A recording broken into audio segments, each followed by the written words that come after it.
ఆకాశవాణి దేశానికి స్వాతంత్ర్యం సిద్ధించి 75వ వసంతంలోకి అడుగుపెట్టిన సందర్భాన్ని పురస్కరించుకుని వజ్రభారతి ప్రత్యేక ధారావాహిక 37వ భాగం ఇప్పుడు వింటారు. కార్యక్రమ నిర్వహణ శ్రీ ఎన్ విష్ణువర్ధన్ రెడ్డి, సహకారం శ్రీమతి పింగళి ప్రమీల. వినండి, వజ్రభారతి ప్రత్యేక ధారావాహిక 37వ భాగం.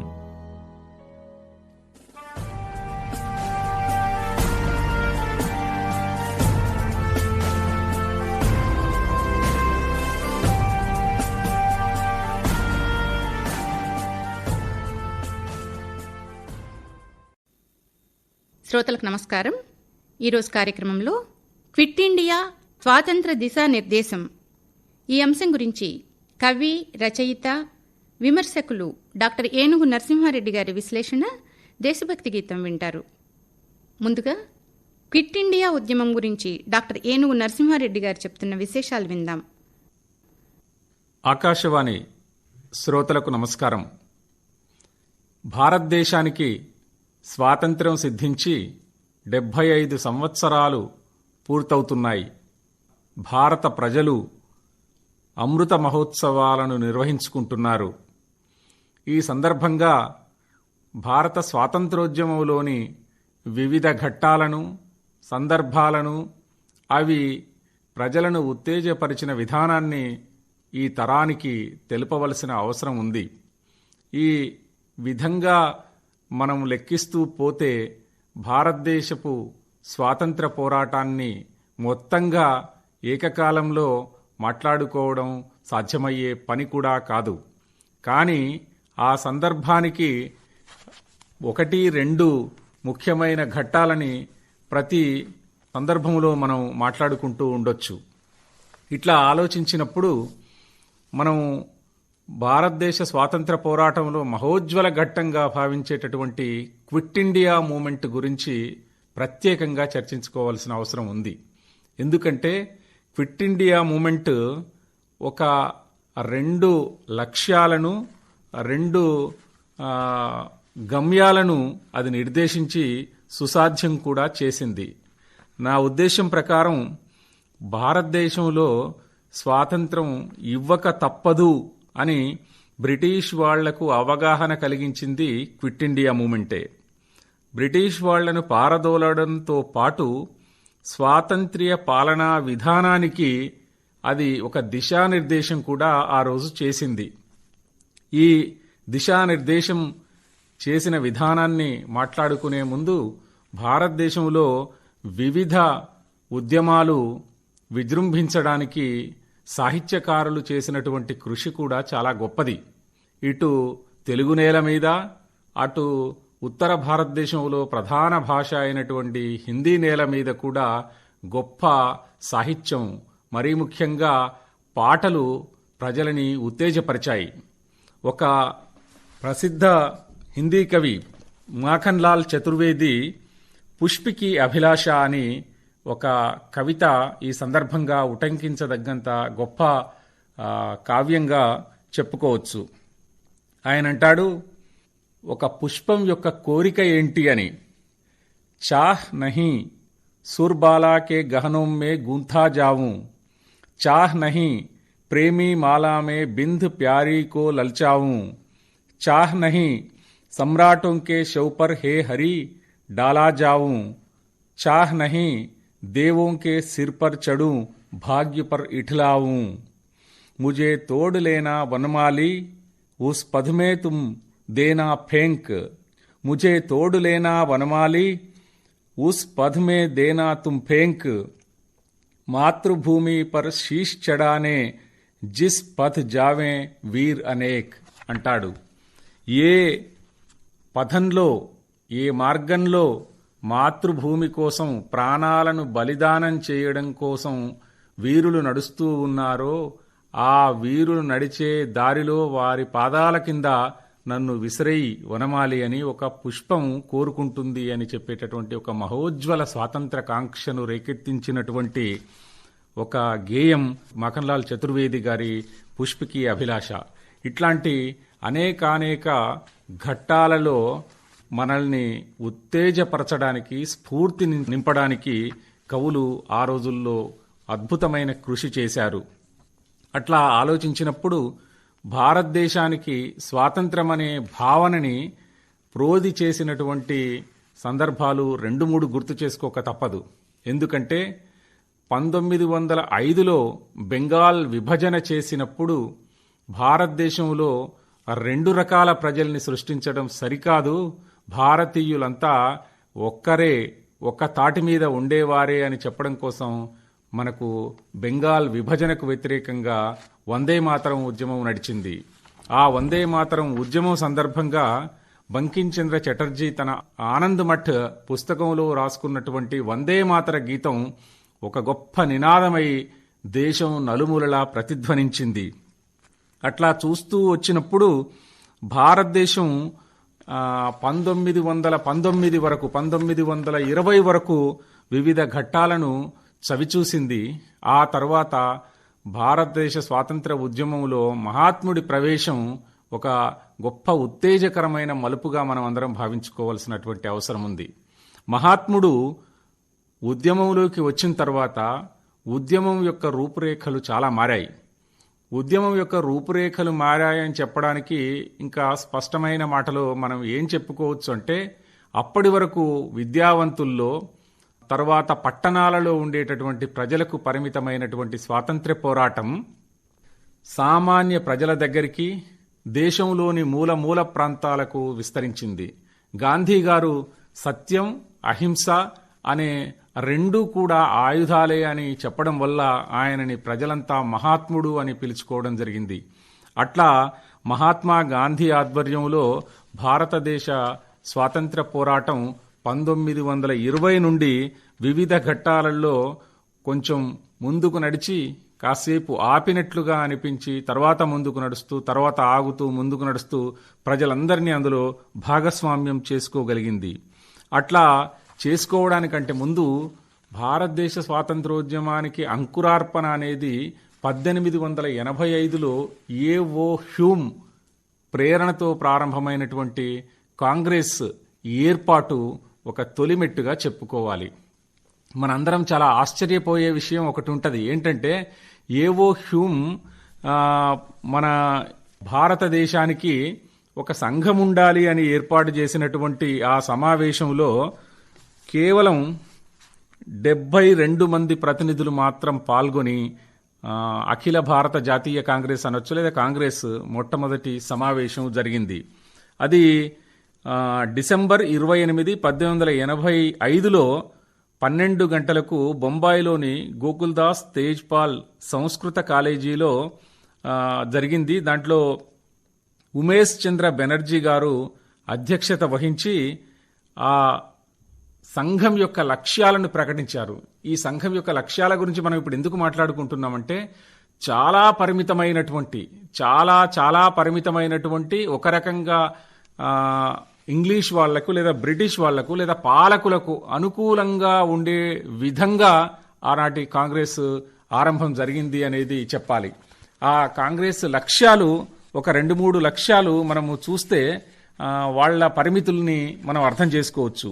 దాంట్లో ఏమంటారంటే, వివిధ ప్రాంతాలలో దేశం కోసం పనిచేస్తున్న కార్యకర్తల మధ్య వ్యక్తిగత సాన్నిహిత్యాన్ని, స్నేహభావాన్ని వృద్ధి చేయడం అనేది వాళ్ళ ఒక్కటో లక్ష్యం.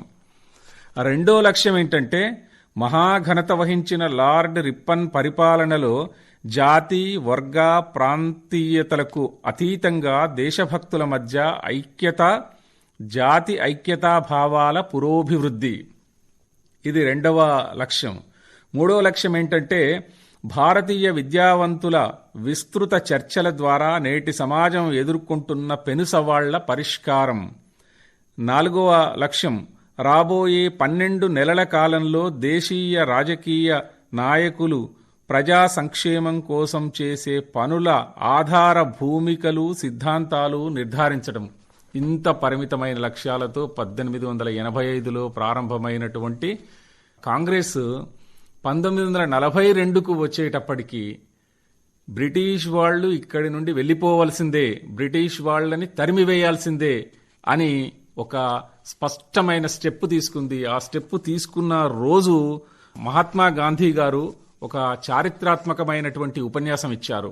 ఆ చారిత్రాత్మకమైనటువంటి ఉపన్యాసంలో కరో యా మరో అని ఆయన ఇచ్చినటువంటి నినాదం, డూ ఆర్ డై, అంటే స్వాతంత్రాన్ని సాధించండి లేదా చనిపోండి అనే అర్థం వచ్చేటటువంటి చాలా గొప్ప హిస్టారికల్ స్పీచ్ ఆ రోజు ఇచ్చారు.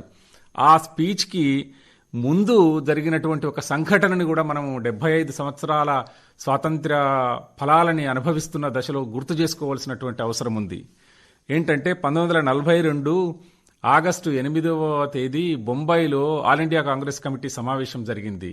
ఆ సమావేశంలో సాక్షాత్తు మహాత్ముడి సూచనతో క్విట్ ఇండియా తీర్మానము ప్రవేశపెట్టబడింది. అప్పటికే మహాత్ముడు తిరుగులేని నాయకుడు. ఆయనని మహాత్మా అనే బిరుదు కూడా అప్పటికి 20 సంవత్సరాల ముందే ఆయనకు వచ్చింది. కాబట్టి మహాత్ముడి మాటకు తిరుగులేదు అనే ఒక భావనలో దేశమంతా ఉంది. ఆ ఆల్ ఇండియా కాంగ్రెస్ కమిటీ సభ్యులకు కూడా ఆ అభిప్రాయం ఉంది. అయినా ఆశ్చర్యకరంగా తీర్మానము అంటే భారత్ ఛోడో ఆందోళన్ అని, అంటే క్విట్ ఇండియా రిజల్యూషన్ ప్రవేశపెట్టినప్పుడు మనం అందరం బయట వాళ్ళు కూడా అక్కడున్న వాళ్ళు కూడా ఏమనుకున్నారంటే అంత ఏకగ్రీవంగా ఆ తీర్మానాన్ని ఆమోదిస్తారు అని అనుకున్నారు. కానీ అట్లా జరగలేదు. ఎందుకంటే ఆ జరగకపోవడానికి 10 మంది సభ్యులు దాన్ని వ్యతిరేకించారు. 3 ఆ తీర్మానానికి సవరణలను ప్రతిపాదించారు. సరే, వ్యతిరేకించే వాళ్ళు కొందరు, సవరణల్ని ప్రతిపాదించే వాళ్ళు కొందరు ఉన్నారు. తర్వాత తీర్మానం ప్రవేశపెట్టబడింది. ఓటింగులో తీర్మానం నెగ్గింది. తీర్మానం పాస్ అయినట్టు లెక్క. పాస్ అయిన తర్వాత చాలా ఆనందంతో, చాలా గొప్ప ఉద్వేగంతో మహాత్ముడు ఆ రోజు ఒక సంభాషణ, ఒక ఉపన్యాసం చేశారు. ఆ ఉపన్యాసంలో మనందరం నేర్చుకోదగ్గ పాఠం ఒకటి ఉంది. అది ఆయన మాటని నేను తెలుగులోకి చేసిన ఈ మాటల్ని మీకు వినిపిస్తాను. ఈ తీర్మానాన్ని ఆమోదించినందుకు మిమ్మల్ని, తాము సూచించిన సవరణల్ని ఓటింగుకు పెట్టే వరకు ఒత్తిడి చేసిన ఆ 3 స్నేహితులను కూడా అభినందిస్తున్నాను. అలా చేయడంలో వారు సిగ్గుపడవలసిందేమీ లేదు. మన అభిప్రాయాలు చాలామందికి నచ్చకపోయినప్పటికీ, మనల్ని చూస్తూ ఇతరులు గేలి చేస్తూ నవ్వినప్పటికీ ధైర్యాన్ని పోగొట్టుకోకుండా ఉండడాన్ని నేర్చుకోవడం కోసం మనం గత 20 ఏళ్లుగా ప్రయత్నిస్తూనే ఉన్నాం అంటాడు మహాత్ముడు.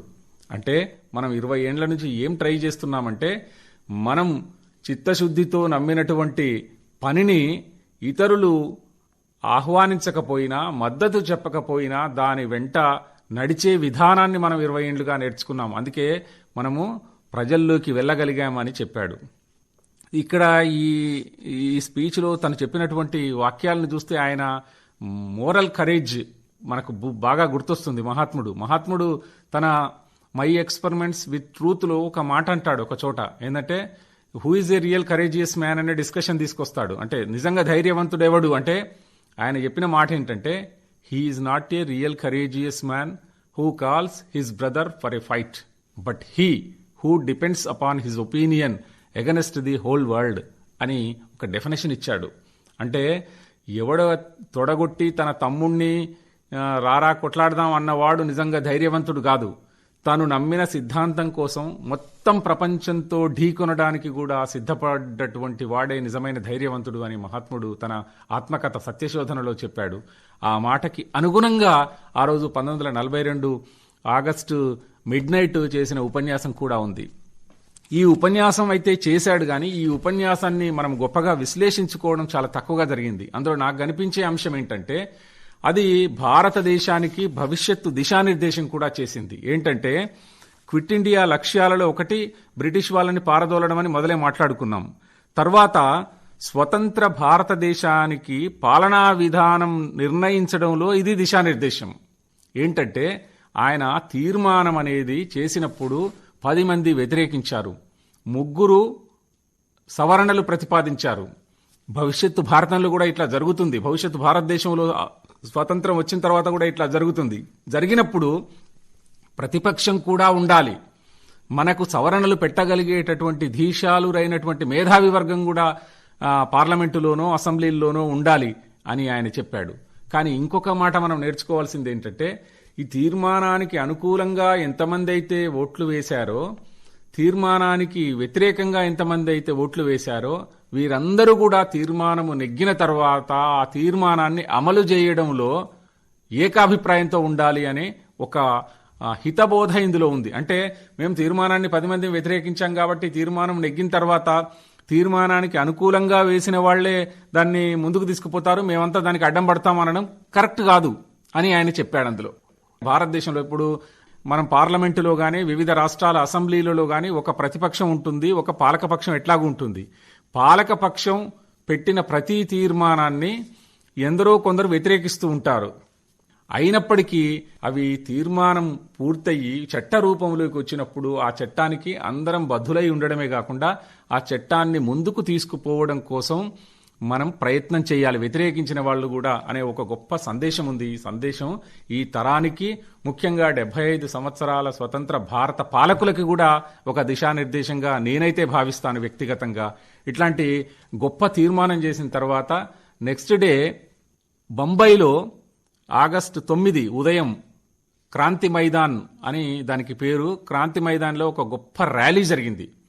ఆ ర్యాలీ జరగడానికంటే ముందే చాలా మంది జాతీయ నాయకులని, ఏఐసిసి సభ్యులను, మహాత్ముడిని కూడా అందరినీ అరెస్ట్ చేసి బ్రిటిష్ ప్రభుత్వం జైల్లో పెట్టినా ఆ క్రాంతి మైదాన్ ర్యాలీ ఆగలేదు. ఆ ర్యాలీ ఆగకపోవడానికి కారణం ఏంటంటే ప్రజల్ని అంతగా సమీకరించుకుని భారత స్వాతంత్రోద్యమాన్ని విస్తృతపరచడమే కారణం.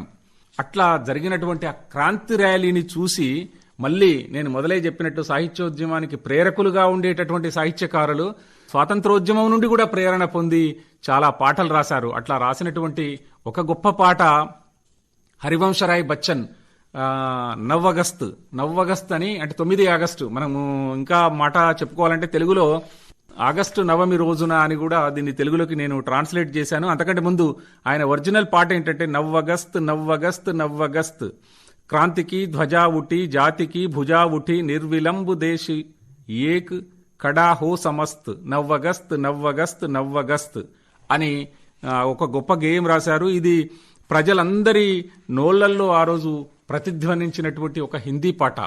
అట్లాగే మనకు తెలుగులో అట్లాంటి గొప్ప పాట 1942లో రాలేదు అనే చెప్పుకోవాలి. ఎందుకు రాలేదు అంటే ఇప్పుడు మెడ్రాస్ ప్రెసిడెన్సీలో వాళ్ళు బ్రిటిష్కి వ్యతిరేకంగా కొంచెం నేరుగా పోరాటం చేశారు. కానీ ఇప్పుడు హైదరాబాద్ సంస్థాన ప్రాంతంలో, ముఖ్యంగా మన హైదరాబాద్ లేదా తెలంగాణ ప్రాంతంలో అప్పుడు బ్రిటిష్ డైరెక్ట్గా లేదు మనకు.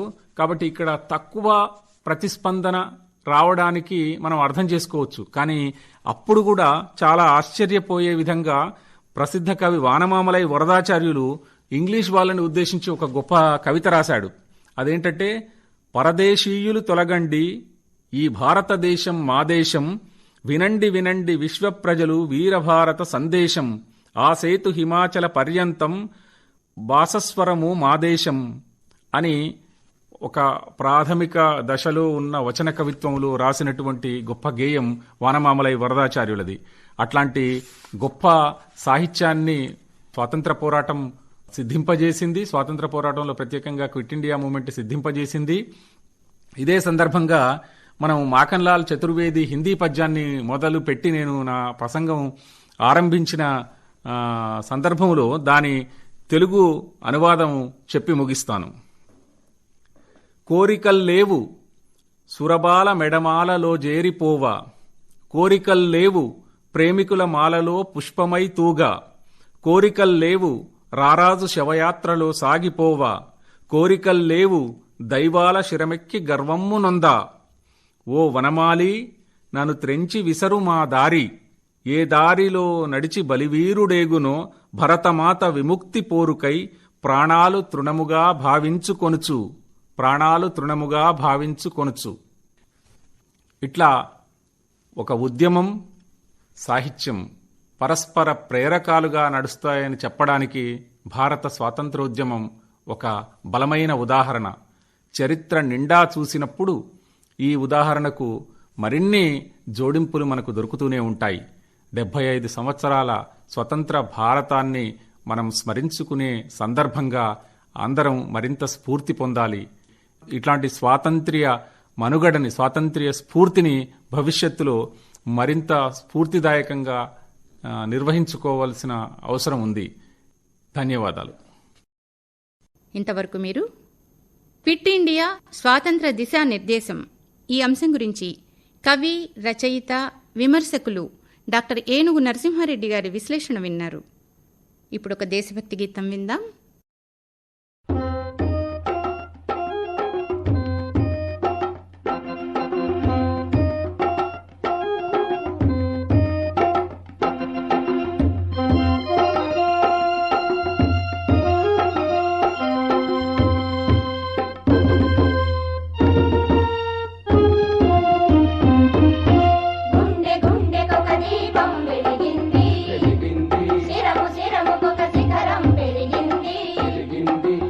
గళముకొక గర్జనం రోగింది, జాతి మేలుకొని ముందుకు సాగింది. గుండె గుండెకొక దీపం వెలిగింది, శిరము శిరముకొక శిఖరం పెరిగింది. గళముకొక గర్జనం రోగింది, జాతి మేలుకొని ముందుకు సాగింది. గుండె గుండెకొక దీపం వెలిగింది.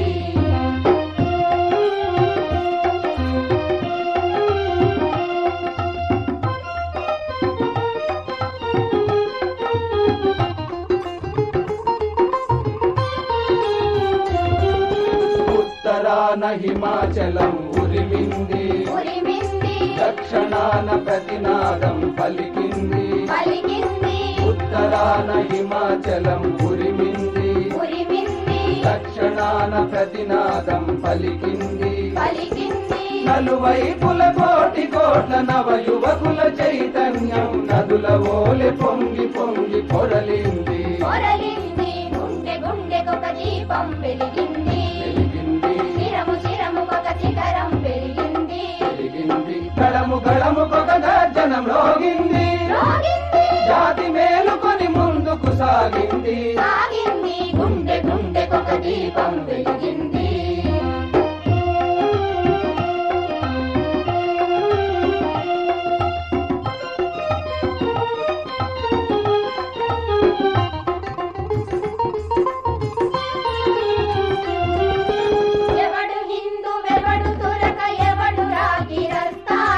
ఎవడు రాకిరస్తాని, ఎవనిది తెలుగెవని ధర్మమెవనిది హిందుస్తాని. ఎవనిది హిందుస్తాని, ఎవడు హిందువెవడు తురక ఎవడు రాకిరస్తాని. ఎవడు రాకిరస్తాని, ఎవనిది తెలుగెవని ధర్మమెవనిది హిందుస్తాని. ఎవనిది హిందుస్తాని. ఒకే చోట వికసించిన రకరకాల పువ్వులురా, ఒకే వానిలో వెలుగొందిన మణి దివ్వెలురా. గుండె గుండెకొక దీపం వెలిగింది, శిరము శిరముకొక శిఖరం పెరిగింది. గళముకొక గర్జనం రోగింది, జాతి మేలుకొని ముందుకు సాగింది. గుండె గుండెకొక దీపం వెలిగింది.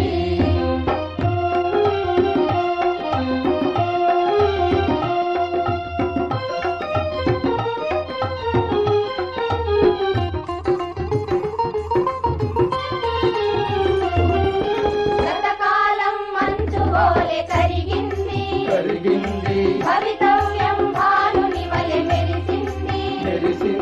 గతకాలం మంచుగోలె కరిగింది. భవితవ్యం భానుని వలె మెరిసింది. ఈ దేశం యువకులదే, ఈ దేశం యువకులదే,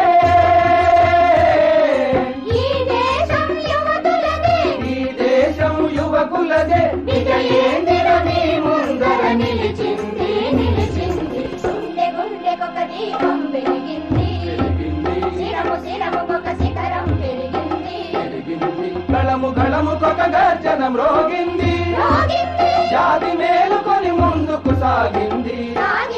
గుండె గుండెకొక దీపం వెలిగింది, శిరము శిరముకొక శిఖరం పెరిగింది.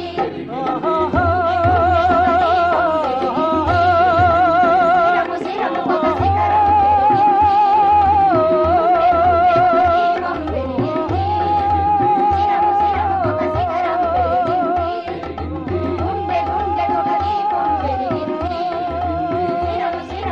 శిఖరం పెరిగింది. వజ్రభారతి ప్రత్యేక ధారావాహిక కార్యక్రమంలో భారతీయ సంస్కృతి, సంప్రదాయం, ఆచారం, చారిత్రక ఔన్నత్యంతో పాటు ఆర్థిక, సామాజిక, శాస్త్ర, సాంకేతిక రంగాలలో దేశం సాధించిన అభివృద్ధిపై నిష్ణాతులైన విశ్లేషకుల విశేష ప్రసంగాలతో ఈ అమృత మహోత్సవాలను ఆస్వాదించండి.